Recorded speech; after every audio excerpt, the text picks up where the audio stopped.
magnifique ce soir, une fois de plus. Ça a vraiment un thème priceless, un thème bijou. Bien sûr, salut tout le monde. Effectivement, il y a des jours comme ça où je suis particulièrement content de le faire. Il y a plein de vannes à envoyer, etc. Ça peut être pas mal. Bon, je vous explique pourquoi on parle de ça. Le Strasbourgeois Emmanuel Emega a été suspendu par son club pour des problèmes de comportement. On l'a d'ailleurs évoqué cette semaine. Et parmi le tout, on va dire, il y a notamment le fait qu'il ne manque pas trop de confiance en lui. L'attaquant du RCSA, il avait par exemple déclaré après la victoire de son club face au LOSC, lors de laquelle il avait inscrit un doublé, contre Monaco, défaite 3-2 des Alsaciens, je n'étais pas là. Contre le PSG, match nul 3 partout, non plus. Lille, j'étais là et voilà, vous avez compris, grosso modo, il faut que je sois là pour gagner. Un petit melon comme on les aime. Et du coup, ça nous a inspiré le pourquoi du jour. Grosse tête, boulard, melon, appelez ça comme vous voulez. Pourquoi le foot ne peut pas s'en passer? Et oui, ça a beau être un défaut, a priori, dans le foot, ça paraît presque normal, voire même nécessaire. On va vous expliquer. Bon, la confiance en soi est clairement un moteur pour les footballeurs. Hein. On est dans un environnement sportif hyper concurrentiel. Il faut être le meilleur tous les 3 jours, ne pas subir la pression parce qu'il y en a énormément aussi. Et à force d'être là-dedans, ça vient presque naturellement, entre guillemets le boulard. Les explications d'un expert du sujet. Du principe quand même que ce métier est régi par la peur de mal faire. Quand tu rentres sur un terrain et qu'il y a 80 000 personnes qui te regardent et qu'il y a 1 million de téléspectateurs, voire plus, dans ta tête, dans l'avant-match, tu te fais souvent le match avant le match. Donc il y a énormément de joueurs qui sont un peu inhibés par ça. Une grande partie d'ailleurs. Et puis tu as ceux qui prennent ça comme une espèce d'adrénaline et qui le transforment en quelque chose de magique. Et c'est pour ça que les joueurs dont tu parles, que l'on qualifie de boulards, ils arrivent à retranscrire quelque chose qui pourrait les inhiber en quelque chose souvent de génial. Alors je me moque de Ludo, bien Sûr, évidemment. mais même lui se moque de lui. Mais bien sûr, il est très bon là-dessus. En tout cas, il a raison quand même, Ludo, parce que ces joueurs qui ont un ego surdimensionné sont souvent les meilleurs. Et on a fait un petit top 3 des déclarations les plus folles de certains joueurs de foot. Alors on aurait pu en mettre plein, mais on en a choisi 3. Et à chaque fois, ce sont des grands joueurs. Samuel Eto'o. Partout où vous allez, il y a des jeunes qui s'identifient à moi. Les gens rêvent d'avoir ma carrière jusqu'à présent. Elle est magnifique. Balotelli. Silvio Berlusconi a dit que Cassano était le joueur italien le plus talentueux. Il se trompe, ou alors il ne me connaît pas. Et puis en numéro 1, CR7, simple et efficace. Je suis le premier, le deuxième et le 3e meilleur joueur du monde, évidemment. Alors, vous vous direz peut-être qu'il y a un grand absent dans ce top 3. Rassurez-vous, on va y venir un petit peu plus tard dans la chronique. Toujours est-il que ces stars mégalomanes, eh bien, le font aussi exprès pour asseoir leur domination sur leurs coéquipiers. Lewandowski faisait exprès d'arriver 1 minute en retard à la causerie tout le temps. En gros, il voulait faire comprendre à tout le monde que il y a ce côté transgressif. Lui a le droit de le faire. Il se pose comme la star naturelle en ayant ce passe-droit de transgression. Ces joueurs-là, ils ont parfois le droit de le faire parce qu'ils sont hors normes et qui rapportent des points, qui rapportent des titres. Ils veulent quand même montrer à tout le monde que c'est moi quand même. Donc j'ai besoin de vous montrer que c'est moi. Donc, on a un boulard pour soi-même, on a un boulard pour les coéquipiers, et il y a aussi un boulard, évidemment, pour les adversaires. C'est lié à ce qu'on appelle en anglais le trash talk, évidemment. C'est très présent dans les sports américains, par exemple.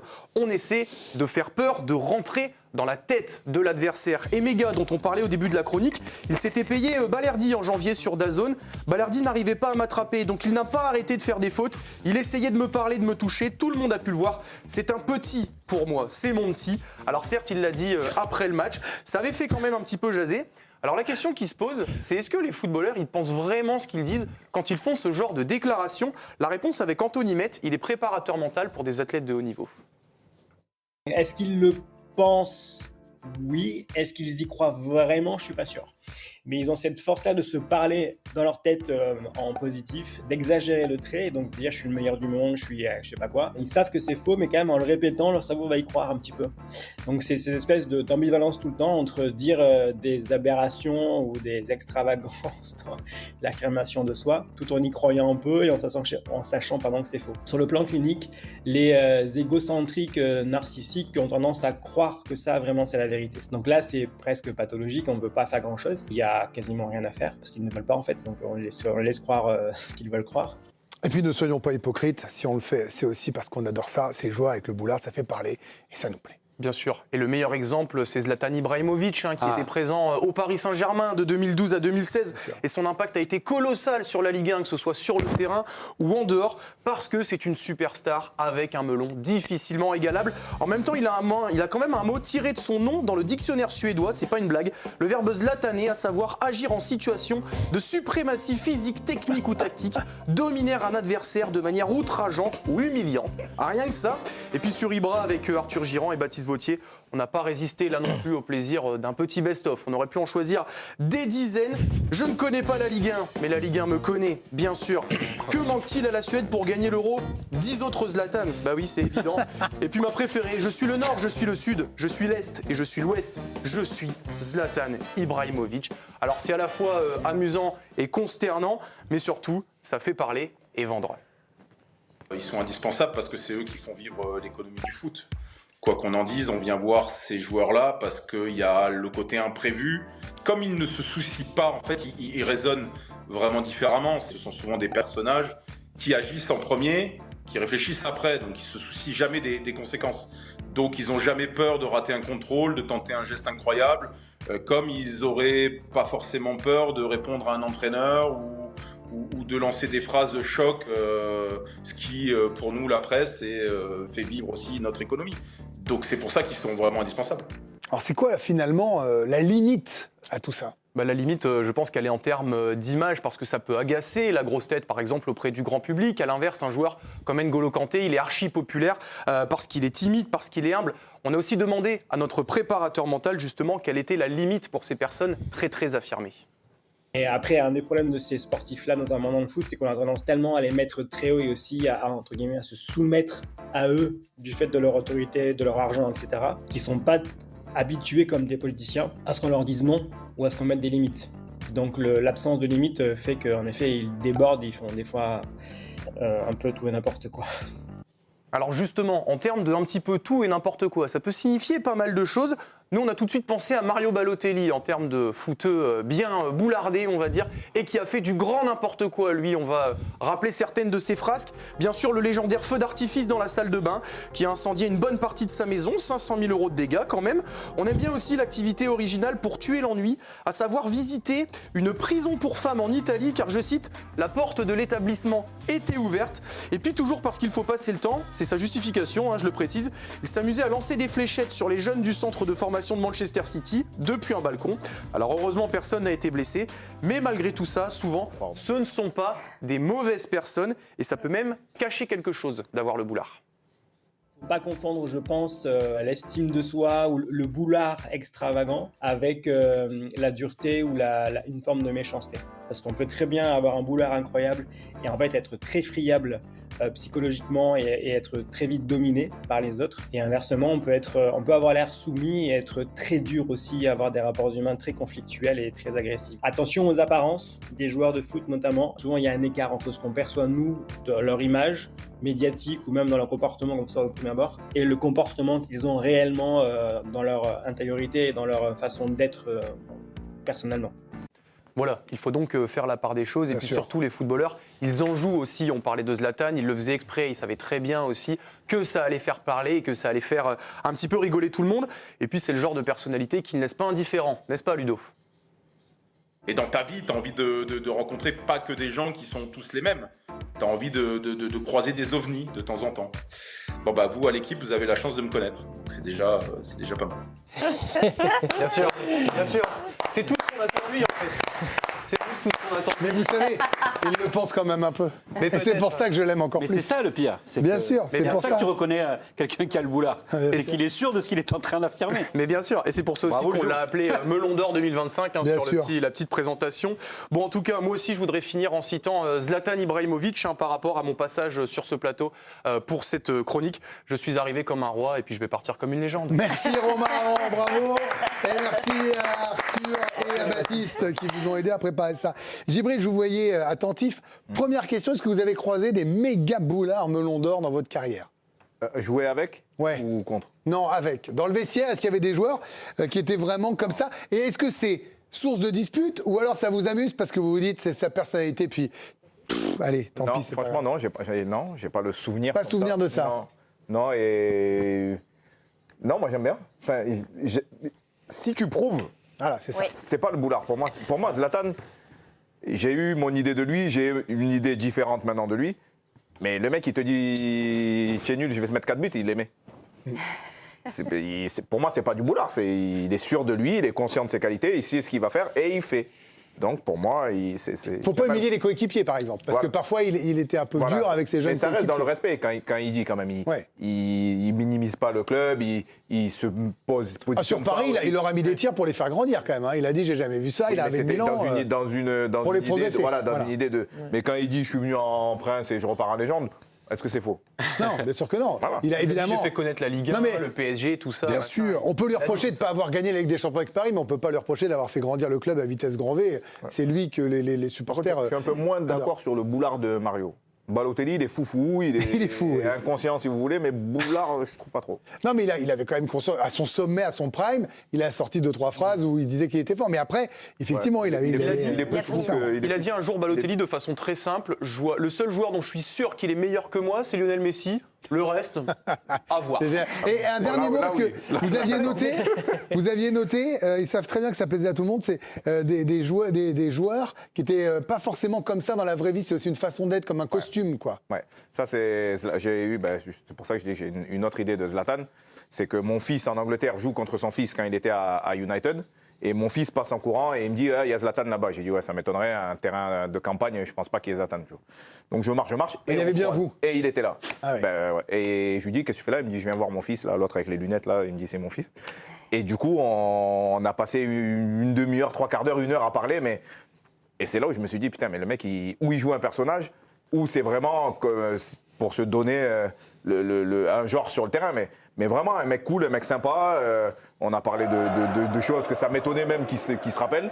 Et franchement, j'ai passé un bon moment. Or que il y a encore 2 ans avant qu'on a joué contre Bastia, contre Paris, qu'on les bat d'ailleurs. Et il parlait très mal à mes coéquipiers. Et je lui ai dit c'est bon, redescends, tu vois.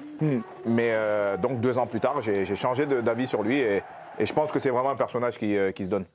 Vous avez tous, évidemment, dans votre carrière de suiveur ou de joueur ou d'entraîneur, parce que c'est ce que vous êtes tous ici autour de cette table, des souvenirs. Jeannot, quand on est intervieweur de foot, en plus d'être commentateur, c'est un régal, ces gars-là, non? Bien sûr. Franchement, je veux dire, les robinets d'eau tiède, ça fatigue. Quoi. Ouais. Enfin, et on va donner les noms, restez avec nous. Non, mais des gens qui parlent et qui n'ont rien à dire, là au moins, c'est vrai qu'avec Zlatan, quand il dit la Ligue 1 ne me connaît pas, moi je ne connais pas la Ligue 1 et moi je connais la Ligue 1. Et la Ligue 1 me connaît. Ça veut dire quelque part que voilà, il montre qu'il arrive dans ce championnat, qu'il a fait ce choix d'être dans ce championnat, et vous allez voir ce que vous allez voir. Et on a vu effectivement ce qu'il était capable de faire, parce que pour moi, il y a boulard et boulard. Il y a le boulard où tu caches une certaine timidité et tu as envie de montrer que tu peux avoir de la présence. Et je pense que dans un vestiaire, ça doit servir aussi de montrer que justement on a une forte personnalité. Moi, mon boulard préféré, c'est Jérôme Roten, parce que je l'ai pratiqué comme joueur, je l'ai pratiqué comme consultant. C'est vrai qu'il en joue énormément. Ça peut fatiguer, ça peut énerver, mais il est dans son personnage parce qu'il a toujours été comme ça. Et quand il était joueur à l'époque du parcours de Monaco en 2004, on avait droit à chaque fois une sortie de sa part dans une zone mixte à venir nous expliquer que finalement, s'il n'était pas là, Monaco ne jouait pas aussi bien, et que oui, c'était bien de parler de Juli, mais il fallait qu'on parle un peu plus de lui. Donc ça, c'était bien. Après, quand on joue ce personnage-là et qu'on passe de l'autre côté, qu'on devient consultant, il faut faire attention au clivage, il faut faire attention au fait que, on peut aussi parfois agacer, vexer les gens, mais avoir le boulard, ça fait du bien aussi d'avoir des gens qui, de temps en temps, dénotent un petit peu dans comme je disais tout à l'heure, ce monde de robinet d'eau tiède où on a l'impression qu'il ne faut surtout pas sortir des rails, quoi. Olivier Rouillet est un intervieweur qui va faire les plus grandes stars chez elle en chaussettes en interview. Olivier Bossard, pardon, j'ai dit Olivier Rouillet. Olivier Bossard, pardon, non, vous faites plus d'interview, Olivier. Oui. Olivier Bossard, pardon, je suis perturbé par le carré d'Olivier que j'ai en face de moi. Vous avez rencontré Bernardo Silva chez lui de manière extrêmement simple, c'est un des plus grands joueurs de la planète. Vous avez rencontré plein de joueurs et on en a beaucoup discuté parce que moi ça me plaît les coulisses de ces interviews-là. Vous n'avez pas rencontré quelqu'un d'insupportable dans votre carrière Si. Ah si, j'en ai un. J'en ai un qui me vient tout de suite, mais je pense qu'il n'avait pas fait de média training à l'époque où je l'ai vu.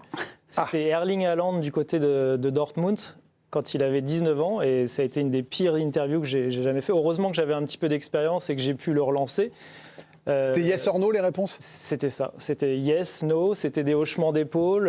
Il vous regarde pas. On avait préparé une séance photo, ça avait duré 5 minutes. C'est lui qui avait arrêté en disant c'est bon, on finit, je suis pas là pour ça, ça me saoule, je suis pas payé pour ça. L'interview avait duré 25 minutes. Je me souviens que j'avais préparé l'interview. Il y avait un journaliste norvégien, donc dans sa langue natale, qui avait dit c'est moi qui ai le record de l'interview la plus longue avec Haaland. C'était 9 minutes.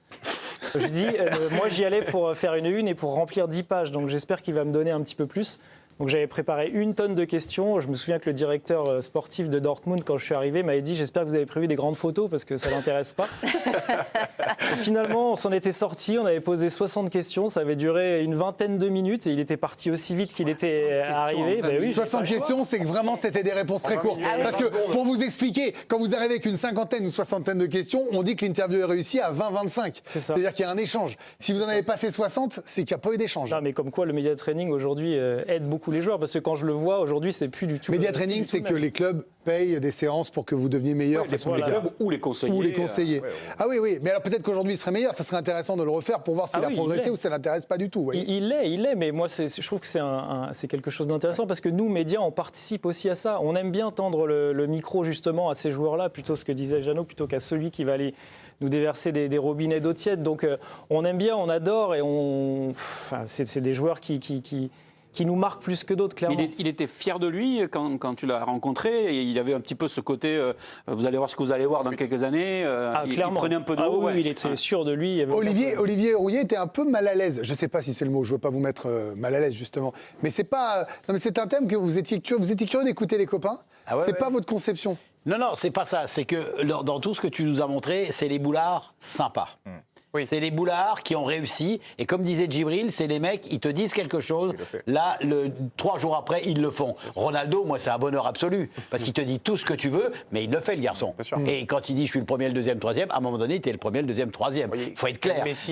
Donc, oui, non, mais quand même. Vous voulez pas du boulard qui écrase et qui fait pas? Je ne pas le boulard vicieux. Celui qui te met le bordel. Celui qui est là, celui-là, tu as envie de lui mettre des gifles tout le temps. Parce que ça, c'est un joueur agréé. Moi, j'en ai rencontré, je vous dirai pas les noms, mais j'en ai rencontré comme adversaire. Et même comme coéquipier, parce que avoir le boulard et puis croire qu'il est champion du monde alors qu'il est champion de son quartier, ça fait une sacrée différence. Eh ben ouais. Mais balancer un nom là. Et ben ceux-là, ça te fait du mal. Et ça pourrit une équipe. C'est juste ça. Autrement, ceux-là, mais c'est du bonheur absolu. Non. Bien sûr qu'on en a besoin. D'abord, vous en souviendrez pas parce qu'ils sont trop vieux. Mais comment dire, on en a besoin parce que c'est tellement un plaisir extraordinaire quand t'entends Zlatan, mais il me faisait rêver, moi. Il me faisait rêver parce que c'était tellement beau. Bon Olivier, je vais continuer à vous donner du plaisir. Enfin, pas moi, mais un joueur qui a le boulard et qui a le droit de l'avoir parce qu'il est champion du monde et parce qu'il est excellent et parce qu'il assume tout ce qu'il dit. Eh bien, c'est notre capitaine, Kylian Mbappé, qui lui a aussi plusieurs punchlines à son actif. Notamment, il aime maintenant parler de lui à la 3e personne. On vous a proposé un petit florilège avec Jérémy Janingro et Kevin Sanchez. On a des événements qui sont à la fois positifs ou négatifs, qui vous font grandir en tant que personne, en tant que capitaine, en tant que joueur aussi, même si j'étais déjà un grand joueur quand j'étais capitaine. Je pense que je brise pas de tabou si je dis que je peux enfiler des buts contre n'importe qui. Kylian Mbappé est contre les extrêmes, contre les idées qui divisent. J'essaie toujours de m'améliorer, comme j'espère que le Kylian de 2025 sera moins fort que celui de 2026.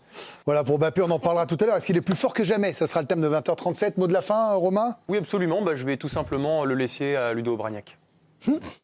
Et si les chroniqueurs du jour veulent des petites dédicaces après, on peut leur envoyer sans problème.